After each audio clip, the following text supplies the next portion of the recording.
True, suspended, very, very dreadfully suspended. I am and have been.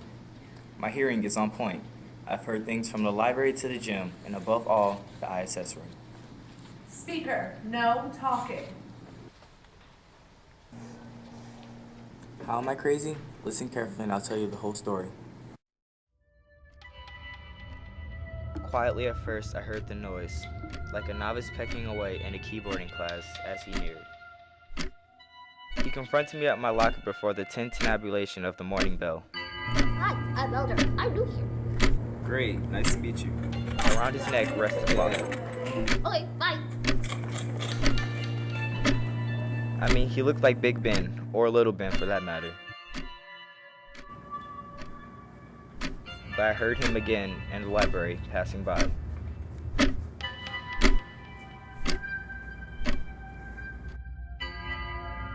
And again when I was at the drinking fountain. I was interrupted by the steady ticking of the clock.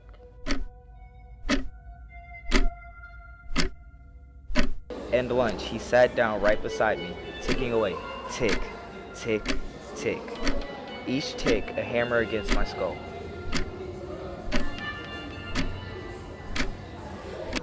It's impossible to say how first the idea entered my brain, but once it was there, I knew it had to be done. I didn't dislike Elder. I mean, he was kind of irritating, a little obnoxious, but overall a nice kid.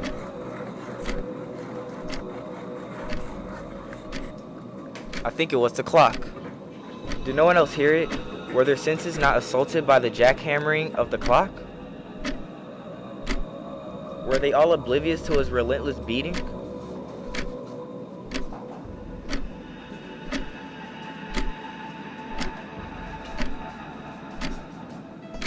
Yes, it was the clock. It had the bloodshot eye of a student during standardized testing. A pale blue eye and a gold frame behind a plexiglass face. Each beat tapping against my sanity, shattering it into 1,000 pieces. Speaker! What? Get to work. I heard it again, and my blood ran cold.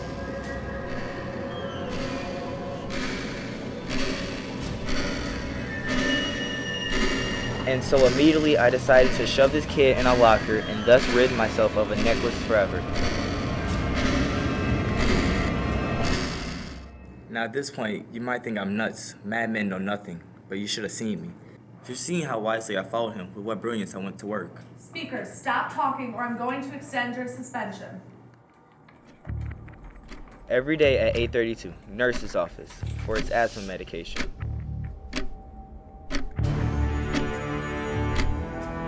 9:37, he leisurely strolled the hallways.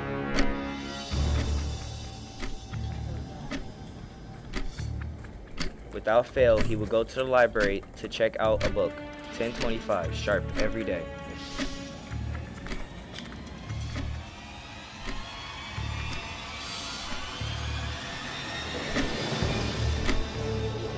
$11:10, even the commotion of the cafeteria couldn't drown out that hanging metronome.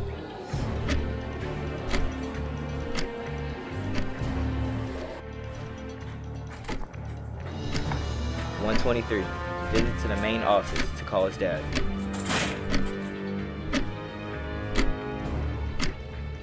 His biological alarm goes off 4:05 like clockwork. And I did this for 7 long periods. But none of these places would do. Too many prying eyes. Teachers, nurses, lunch ladies, librarians, secretaries, the principal, security. But at 5:10, we were alone.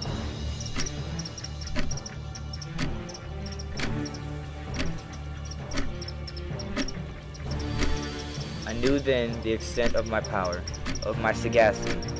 The clock would strike no longer. The necklace will become his noose.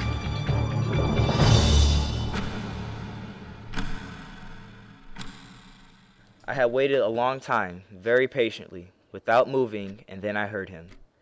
There came to my ears a low ticking sound, as such a heart makes when at rest. The ticking increased my fury, just like the beating of a drum gives a soldier courage. He spoke once, only once. Hi. Then I struck him with the heavy book.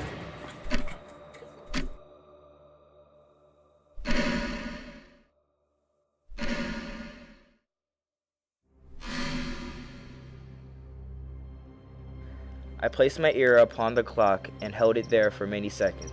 There was no pulsation. He and his clock were out cold.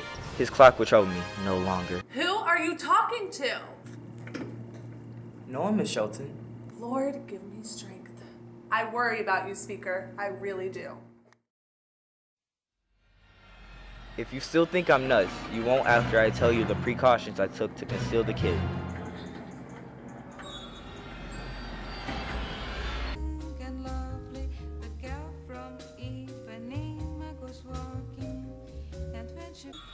I worked hastily, but in silence, dragging the body to its tomb, wary of peeping custodians and lurking students. But I could sense him waking from his artificial slumber.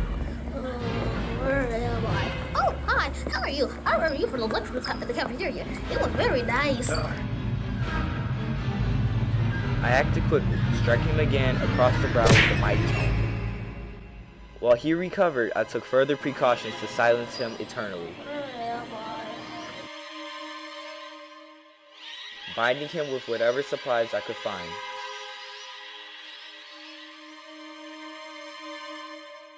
His protests would go unheard.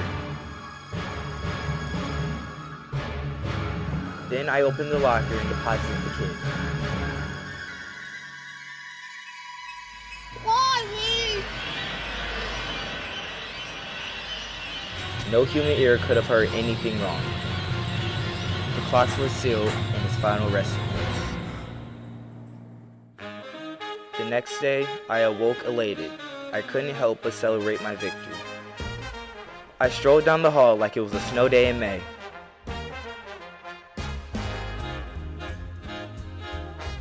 It was a new day and a new me. I could finally return to my simple teenage life. The hands of time no longer choked me with every thrum.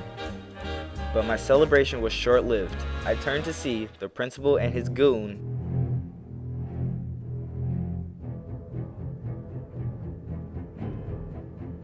I was in a real rut. Hello, Speaker. What's up, Principal Popo? Actually, we're up here because we had a kid go missing last night. That one is the thing. Elder. Yes, Elder went missing. His parents called last night. Custodian said they saw you with him. Oh, Elder's missing? I didn't see him. Actually, I think we're gonna have to take a look in your locker.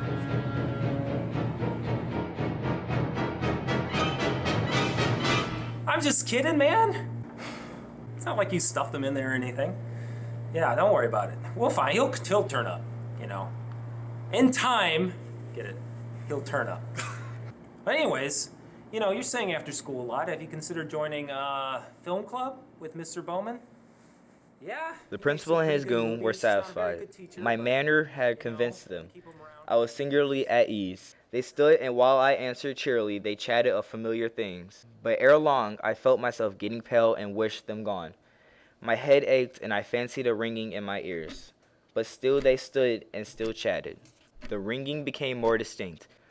No doubt I now grew very pale, but I talked more fluently and with a heightened voice, until I found out that the noise was not within my ears. Focus. But the noise steadily increased. Why would they not be gone? I paced the floor to and fro with heavy strides, as if excited to fury by the sound. But the noise steadily increased. Oh God, what could I do? But the noise arose over all and continually increased. It grew louder, louder, and louder. And still the men chatted pleasantly and smiled. Was it possible they heard not? Hi. They heard, they suspected, they knew. They were making a mockery of my horror. We know what you did. I could bear those hypocritical smiles no longer. We know. But the noise steadily increased. You're going to jail for the kidnapping and assault of a minor. I felt that I must scream or die, and now, again, hark, louder, louder, louder. Villains, pretend no more. I admit the deed. Here, here. Throw open the locker. It is the beating of his hideous clock.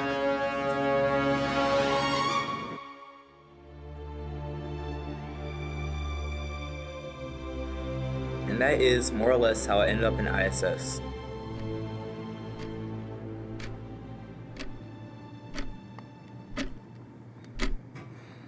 Wait, what? Why are you here? Principal Popo asked me to tell him what time it was, and I said time for him to get a clock necklace like mine, and then he sent me up here to ISS. I told you, Speaker, that if you kept talking, you would get more time. You'll be in here as long as Eldar now.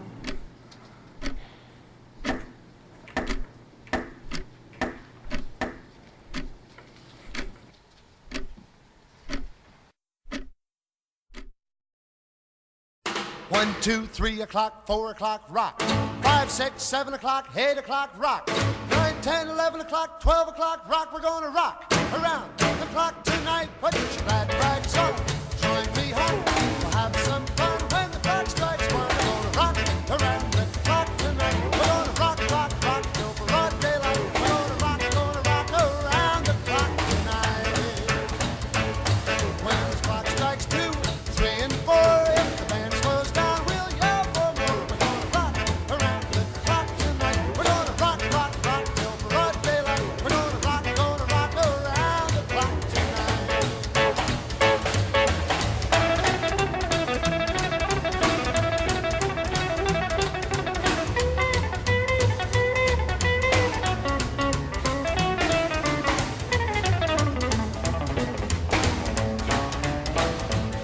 When the chimes ring 5, 6, and 7, we'll be right in 7th heaven. We're gonna rock around the clock tonight. We're gonna rock, rock, rock till broad daylight. We're gonna rock around the clock tonight.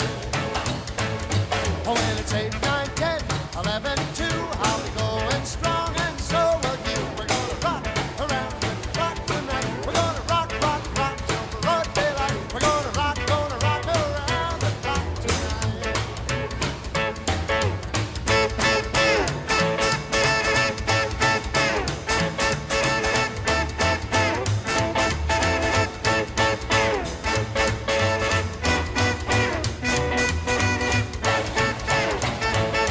When the clock strikes 12, we'll cool off, then start